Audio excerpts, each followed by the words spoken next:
imeanza asubuhi wakati ambapo Maimai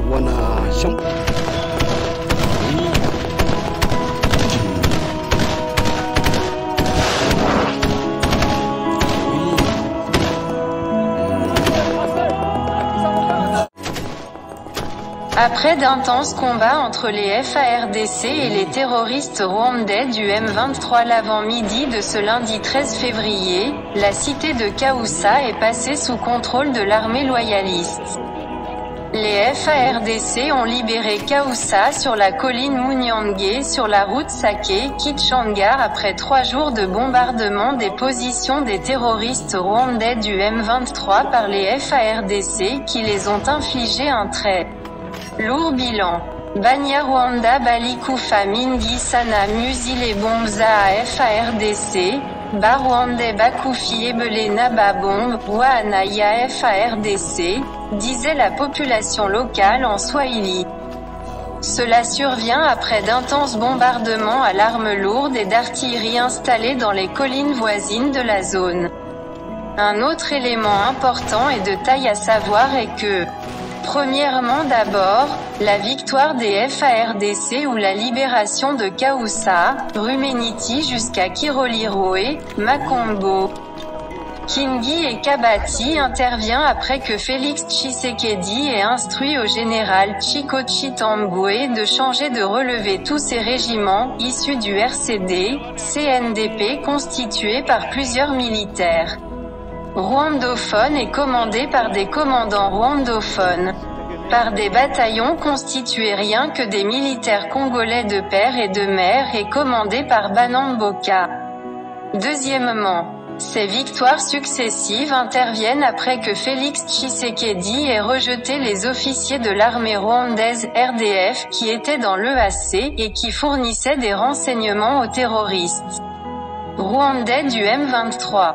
Depuis qu'on a changé et relevé ces régiments FARDC de rwandophones et expulsé de la RDC Nord Kivu tous les officiers rwandais RDF qui étaient dans l'EAC.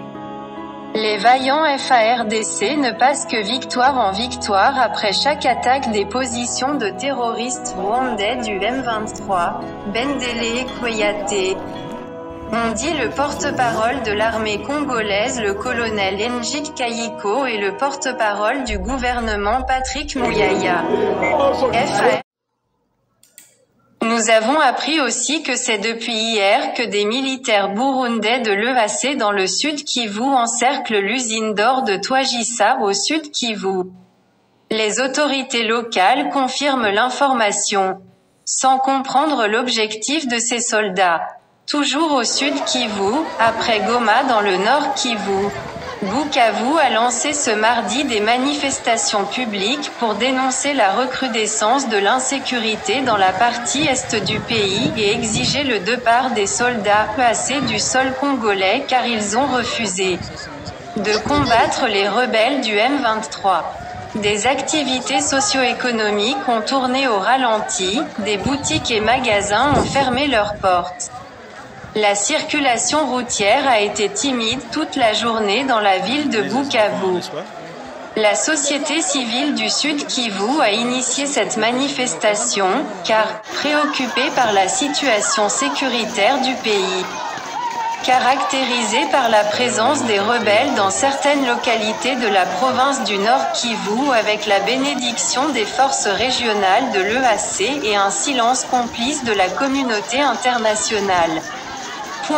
Tout en dénonçant et condamnant la tentative de balkanisation de la rez-de-chaussée et la complicité de la communauté internationale.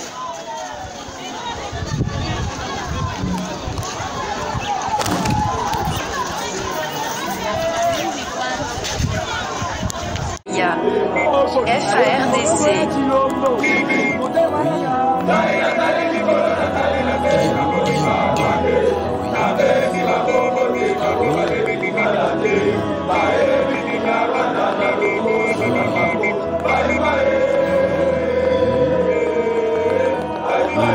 Boya ebele totombola bendele ya mboka na biso.